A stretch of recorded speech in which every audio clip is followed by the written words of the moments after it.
കൂട്ടുകാർക്ക് നല്ലൊരു ദിവസം ആശംസിച്ചുകൊണ്ട് മാമ്പഴത്തിന്റെ പുതിയ വീഡിയോയിലേക്ക് സ്വാഗതം. നമുക്ക് നേരെ ആദർശിന്റെ നയനയുടെ ഒക്കെ ഇന്നത്തെ ഒരു അടിപൊളി വിശേഷത്തിലേക്ക് അങ്ങോട്ട് പോയാലോ. ഇന്നത്തെ വിശേഷത്തിൽ കാണിച്ചിരിക്കുന്ന മുത്തശ്ശനാണ് ആദ്യം ആദർശിന്റെ കോട്ടയിൽ ലിഫ്റ്റിക്ക് ഇരിക്കുന്നത് കണ്ട്.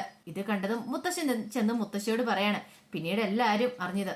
ഈ സമയത്ത് ജലജ ജലജ ദേവേനോട് പറയണം, കണ്ടില്ലേ, ഇപ്പൊ തന്നെ കണ്ടില്ലേ, എല്ലാവരുടെയും മുന്നില് ഇങ്ങനെ പോയിട്ടുണ്ടെങ്കിൽ അധികം വൈകാതെ തന്നെ ഏട്ടത്തിയുടെ സ്ഥാനം പുറത്താവും. ഞാൻ പറഞ്ഞില്ലെന്ന് വേണ്ട, എത്രമാത്രം അവൾ അവനെ സ്നേഹിക്കുന്നുണ്ടെന്നുള്ള ഏറ്റവും വലിയ തെളിവാ കണ്ടില്ലെന്ന് ചോദിക്കുകയാണ്.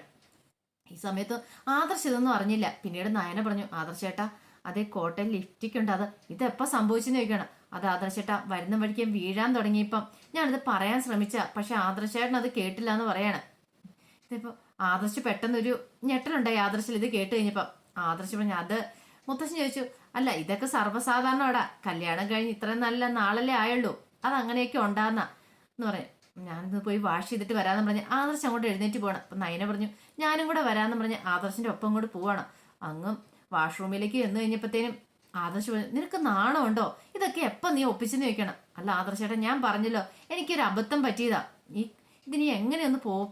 അതെ കറയായെന്ന് തോന്നേ. കറ അതിപ്പോ ഈ കറയല്ലേ ഉള്ളൂ ലിപ്സ്റ്റിക്കിന്റെ, പക്ഷെ ഇതിനേക്കാളും വലിയ കറയാ മനസ്സിൽ വന്നേക്കുന്നത്, അറിയാവോ. അല്ല നിന്നോട് ആരാ പറഞ്ഞത് ഈ ഡിന്നറിനെ കുറിച്ച് എല്ലാവരോടും കൂടെ വിളമ്പാനായിട്ട്? ഇതിന്റെ വല്ല ആവശ്യം ഉണ്ടാന്ന് ചോദിക്കും. നയന പറഞ്ഞു, ആദർശേട്ടാ ഞാൻ അറിഞ്ഞിട്ടില്ല എന്ന് പറയണം. നീ കൂടുതൽ ഇനി പറയണ്ട, എനിക്ക് മനസ്സിലായി നീ കള്ള പറയണമെന്നുള്ള, നീ മനഃപൂർവ്വം എന്നെ ചതിച്ചല്ലേ, നീ എനിക്കിട്ടൊരു പണി തന്നല്ലേന്ന് ചോദിക്കും. ആദർശേട്ട എന്താ ഇങ്ങനെ പറയണേ, ഞാൻ മനസ്സിൽ പോലും വിചാരിക്കാത്ത കാര്യം ആദർശേട്ടാ പറഞ്ഞുകൊണ്ടിരിക്കണേ. ഞാൻ അങ്ങനെ ഒരു തെറ്റ് ആദർശനോട് ചെയ്യുമെന്ന് തോന്നുന്നുണ്ടോ, അല്ലെങ്കിൽ ഞാൻ എന്തിനാ അങ്ങനെ ഒരു കള്ളത്തരം പറയണേ? ആദർശ് പറഞ്ഞു, ഇനിയിപ്പോ എന്തൊക്കെയാ സംഭവിക്കാൻ പോകുന്നത് എനിക്കറിയത്തില്ല, അമ്മയുടെ മുഖം കൊണ്ടായിരിക്കണേ.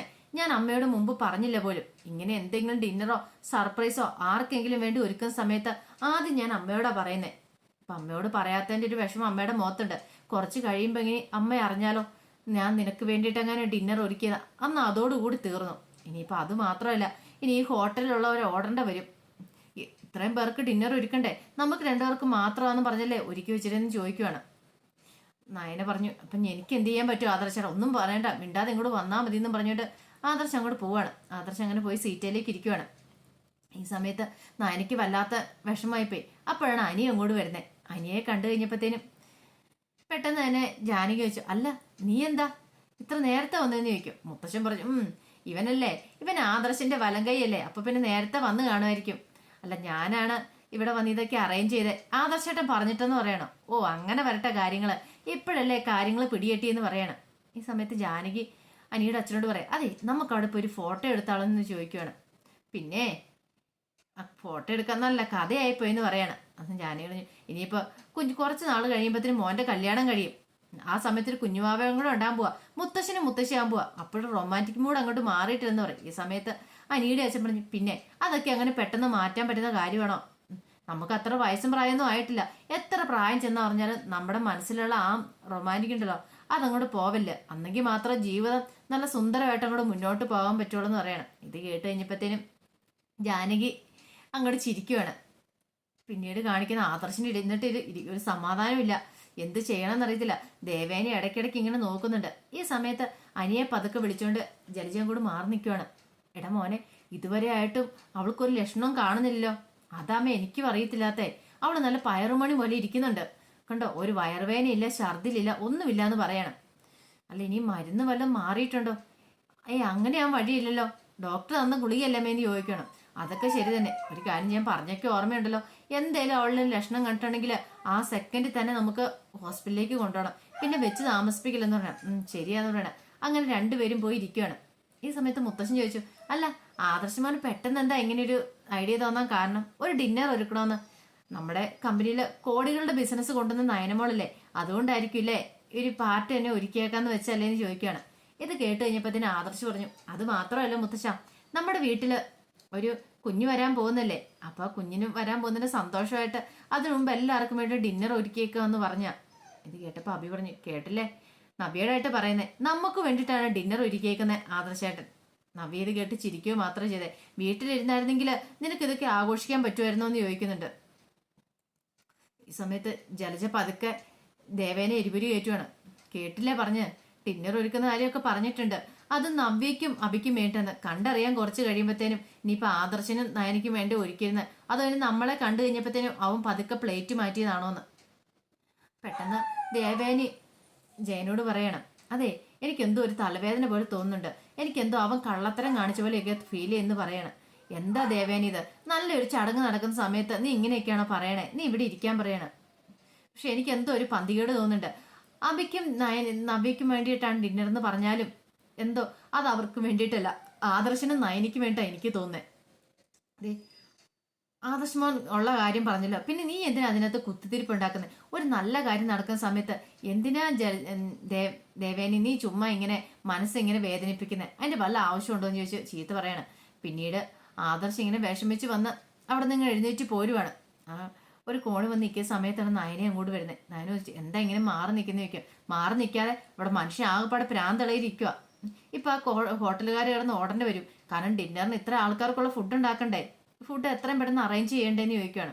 ഇതൊക്കെ മുൻപേ അറിയുമായിരുന്നെങ്കിൽ കാര്യങ്ങളെല്ലാം ഓക്കെ ആക്കായിരുന്നു പറയാം. അതിപ്പോ എനിക്ക് അറിയില്ലായിരുന്നല്ലോ, പിന്നെ നിനക്കറിയാതെ എല്ലാത്തിനും കാരണക്കാരൻ നീ ഒറ്റ ഒരുത്തിയാ. നിന്നോട് പറഞ്ഞ കാര്യം നിന്റെ മനസ്സിലിരുന്നാൽ പോരെ, എല്ലാവരുടെയും വിളമ്പേണ്ട ആവശ്യമുണ്ടോ എന്ന് ചോദിക്കുകയാണ്. ഞാൻ പറഞ്ഞല്ലോ ആദർശേട്ടാ, ഞാൻ ഒരുങ്ങി താഴേക്ക് വരുന്ന സമയത്ത് അവിടെ എല്ലാം റെഡിയായിട്ട് ഇരിക്കുമായിരുന്നു. ഇനി കള്ളം കൂടെ പറഞ്ഞോളാൻ പറയാണ്. ഞാൻ ഇതിലായിട്ടും കള്ളം പറഞ്ഞിട്ടില്ലെന്ന് നയന് പറയാ. പെട്ടെന്ന് നയനയുടെ ഉള്ളിലുണ്ടാകുന്ന നവ്യനെ കുറിച്ചുള്ള ചിന്തകളാ. താൻ കള്ളമല്ലേ ആദർശനോട് പറഞ്ഞത്, അത് നവ്യച്ചിയുടെ വയറ്റിൽ കുഞ്ഞില്ല എന്നുള്ള സത്യം. ഇപ്പൊ ഇതും കൂടെ അറിഞ്ഞപ്പോ ആദർശൻ എന്താണ് ചെയ്യാൻ പോകുന്നത്? ആദർശ് പറഞ്ഞു, എനിക്ക് അമ്മയുടെ മുഖം ഓർത്തിട്ട് സഹിക്കാൻ പറ്റുന്നില്ല, ഇനി എന്തൊക്കെ സംഭവിക്കോ? ഈ ഡിന്നർ കഴിയുന്നതിന് മുമ്പ് അമ്മ സത്യങ്ങളൊക്കെ അറിയാതിരുന്നാൽ മതിയായിരുന്നു. ഇനി അറിഞ്ഞു കഴിഞ്ഞിട്ടുണ്ട് വീട്ടിലേക്ക് ചെന്ന് കയറണ്ട. അമ്മ ഇനി എന്തൊക്കെയാ കാണിച്ചു കൂട്ടാൻ പോകുന്നു പറയാൻ പറ്റില്ല. അല്ലെങ്കിൽ തന്നെ അമ്മയുടെ മുഖം കണ്ടിട്ട് എനിക്ക് അത്ര പന്തിയായിട്ട് തോന്നില്ലെന്ന് പറയണം. ആദർശേട്ടൻ ഇങ്ങനെ ടെൻഷൻ അടിക്കില്ലേ, ധൈര്യമായിട്ടിരിക്കും. എങ്ങനെ ധൈര്യമായിട്ടിരിക്കും? നിന്നോടൊന്നും പറഞ്ഞിട്ട് നിനക്ക് വല്ല അറിയണോ? നിനക്ക് അവിടെ അങ്ങ് ഇരുന്നാൽ പോരെ, എല്ലാം അനുഭവിക്കേണ്ട ആള് ഞാനല്ലേ. എന്റെ തലവിധി, നിന്നെ എപ്പോഴേത് സമയത്താണ് ഡിന്നറിന് കൂട്ടിക്കൊണ്ട് വരെ എനിക്ക് തോന്നിയെന്ന് പറഞ്ഞ് ആദർശം അങ്ങോട്ട് ദേഷ്യപ്പെടുവാണ്. നയനിക്ക് അങ്ങോട്ട് സങ്കടം വന്നു. പിന്നീട് ആദർശം അങ്ങോട്ട് പോയിരുന്ന് ഇരിക്കുവാണ്. അപ്പൊ കനക അങ്ങ് നയനെ അടുത്തേക്ക് വരികയാണ്. എന്ത് പറ്റി? ആദർശമാരുടെ മുഖത്തൊരു സന്തോഷം ഇല്ലെന്ന് പറഞ്ഞിട്ട് നയനെ അങ്ങോട്ട് കൂട്ടിക്കൊണ്ട് പോവാണ്. എന്താ മോളെ, എന്തെങ്കിലും പ്രശ്നമുണ്ടോ എന്ന് ചോദിക്കുവാണ്. ഒന്നുമില്ലമ്മേ, എനിക്ക് മനസ്സിലായി എന്തോ ഒരു പ്രശ്നമുണ്ട്, അല്ലെങ്കിൽ ആദർശമാരുടെ മുഖം ഇങ്ങനെ ഇരിക്കില്ല. അതമ്മേ, ഡിന്നർ ഞങ്ങൾക്ക് രണ്ടുപേർക്ക് മാത്രമല്ലേ ഒരുക്കിയത്, പക്ഷേങ്കിൽ എല്ലാരും കൂടെ വന്ന് അതുകൊണ്ടൊരു ബുദ്ധിമുട്ട്, ഇത്രയും ഫുഡൊക്കെ ഉണ്ടാക്കണ്ടേ. എനിക്കത് അപ്പോഴേ ഒരു സംശയം തോന്നിയായിരുന്നു. ഇതിന് പിന്നിൽ ആരോ ഉണ്ട്, മിക്കവാറും ആ ജലജയാണോന്ന് അറിയത്തില്ല. അവൾക്കാണ് ഇങ്ങനത്തെയുള്ള അസൂയൊക്കെ ഉണ്ടാകുന്നത്, അതുകൊണ്ട് അവളായിരിക്കണം. അവളാണെങ്കിൽ അവളെ ഞാൻ വെറുതെ വിടാൻ പോകുന്നില്ലെന്ന് പറയണം. എങ്കിലും ആദർശ് മോൾക്കായിട്ട് ഇത്രയും വലിയൊരു പാർട്ടി ഒരുക്കുക, ഗംഭീരം. ഇതൊക്കെ കണ്ടിട്ട് തന്നെ എനിക്ക് സന്തോഷം സഹിക്കാൻ പറ്റുന്നില്ല. എന്നാലും നിങ്ങൾ ഭയങ്കര റൊമാൻറ്റിക് അല്ലേ? മോൻ്റെ ആ കോട്ടയില് ലിഫ്റ്റിക്ക് കണ്ടത് എനിക്ക് ഭയങ്കര ഇഷ്ടമായി. അല്ല, ഇതൊക്കെ എപ്പം നടന്നെന്ന് ചോദിക്കുകയാണ്. അല്ലമ്മ അത് ഇനി വേണ്ട, ഇനി കൂടുതലൊന്നും പറയണ്ടെന്ന് പറയണേ. ഇതെല്ലാം കേട്ട് കഴിഞ്ഞപ്പം നയനയ്ക്ക് എന്തും മറുപടി പറയാൻ നിർത്തില്ല. അമ്മയ്ക്ക് അറിയത്തില്ലോ ഇതിന്റെ സത്യാവസ്ഥ എന്താന്നുള്ള കാര്യം. പിന്നീട് എല്ലാവരും കൂടി ഇരിക്കുന്ന സമയത്ത് കേക്കും കൊണ്ട് അങ്ങോട്ട് വരുവാണ്. കേക്ക് കൊണ്ടുവന്ന് അങ്ങോട്ട് ആദർശിനെ നയനയുടെ മുന്നിലേക്ക് കൊണ്ട് വെക്കുവാണ്. ഈ സമയത്ത് അനൗൺസ്മെന്റ് ചെയ്യുന്ന അയാൾ വിളിച്ചു പറയാം. അനൗൺസ്മെന്റ് അല്ല, സോറി, ഇവരെല്ലാം കൂടെ വെൽക്കം ചെയ്യുന്ന അവിടുത്തെ നമ്മുടെ ഹോട്ടലിലെ സ്റ്റാഫ് എല്ലാവരും വെൽക്കം ചെയ്ത് ഒരു പ്രസംഗമൊക്കെ പറയണം. ആ സമയത്ത് ആദ്യം പറഞ്ഞ ഈ ഡിന്നർ ഒരുക്കിയിരിക്കുന്ന ആദർശിനും നയനയ്ക്കും വേണ്ടിയിട്ടാന്ന് പറയണം. ഇത് കേട്ട് കഴിഞ്ഞപ്പോഴത്തേനും ദേവേന് പറഞ്ഞു, കണ്ടില്ല ഞാൻ പറഞ്ഞില്ലേ, അപ്പോഴേ പറഞ്ഞില്ലേ. അപ്പം നവ്യ അബിയോട് ചോദിച്ചു, അല്ല ഇത് നമുക്ക് വേണ്ടി ഒരുക്കിയിരിക്കാന്ന് പറഞ്ഞിട്ട് ഇപ്പൊ പറഞ്ഞു കേട്ടില്ലേ, അവക്കും ആദർശേട്ടനും വേണ്ടിയിട്ടാണല്ലോ, അപ്പൊ നമ്മളെ പറ്റിക്കുമായിരുന്നല്ലേ എന്ന് ചോദിക്കുകയാണ്. ദേവേനയുടെ മുഖം ഒന്നുകൂടെ വീർത്തു. പിന്നീട് പെട്ടെന്ന് അയാൾ പറഞ്ഞു, അതെ ആ ഒരു ഡിന്നർ പാർട്ടിയിലേക്ക് കുടുംബാംഗങ്ങൾക്ക് എല്ലാവർക്കും സ്വാഗതം എന്ന് പറഞ്ഞു. ഇത് കേട്ട് കഴിഞ്ഞപ്പോൾ എല്ലാവരുടെ മുഖം തെളിഞ്ഞു. എല്ലാവരും കൈയടിക്കുകയാണ് അവിടെ നിന്നിട്ട്. പിന്നീട് പറഞ്ഞു, നിങ്ങൾ രണ്ടുപേരും ആ കേക്ക് ഒന്ന് കട്ട് ചെയ്യണമെന്ന് പറയാം. പെട്ടെന്ന് ആദർശൊരു മടി. ആദർശം പറഞ്ഞു, കേക്ക് മുത്തശ്ശിയും കൂടെ കട്ട് ചെയ്തോട്ടെ, അതല്ലേ നല്ലതെന്ന് ചോദിക്കുകയാണ്. പെട്ടെന്ന് അയാൾ പറഞ്ഞു, അത് വേണ്ട, നിങ്ങൾക്ക് വേണ്ടിയിട്ടല്ലേ ഈ ഡിന്നർ ഒരുക്കിയേക്കുന്നത്, ഈ പാർട്ടി ഒരുക്കിയേക്കുന്നത്, നിങ്ങൾ തന്നെ കേക്ക് കട്ട് ചെയ്യണമെന്ന് പറയാം. ഇത് കേട്ടവും ദേവേനയുടെ മുഖത്ത് കടന്നല കുത്തിയ പോലെ പോയി. ദേവേനെ രൂക്ഷമായിട്ട് ഇങ്ങനെ നോക്കിയിരിക്കുക, എഴുന്നേറ്റ് പോണോ ഇരിക്കണോ എന്നുള്ള രീതിക്ക്. അപ്പൊ അതിന്റെ വിശേഷങ്ങളൊക്കെ എന്ന് കണ്ടത്. ഇതിന്റെ ബാക്കി വിശേഷങ്ങളായിട്ട് വൈകുന്നേരത്തെ പ്രൊമോയി വരാട്ടോ. ആദ്യമായിട്ട് കാണുന്നവരാണെങ്കിൽ ചാനൽ ഇഷ്ടപ്പെട്ടാൽ സബ്സ്ക്രൈബ് ചെയ്യാൻ മറക്കരുത്. അതോടൊപ്പം തന്നെ കണ്ടുകൊണ്ടിരിക്കുന്ന എല്ലാവരുടെ സപ്പോർട്ടിലേക്കും തുടർന്നും പ്രതീക്ഷിച്ചുകൊണ്ട് എല്ലാവർക്കും ഒരിക്കൽ കൂടി നല്ലൊരു ദിവസം ആശംസിച്ചുകൊണ്ട് നിർത്തുന്നു. നന്ദി.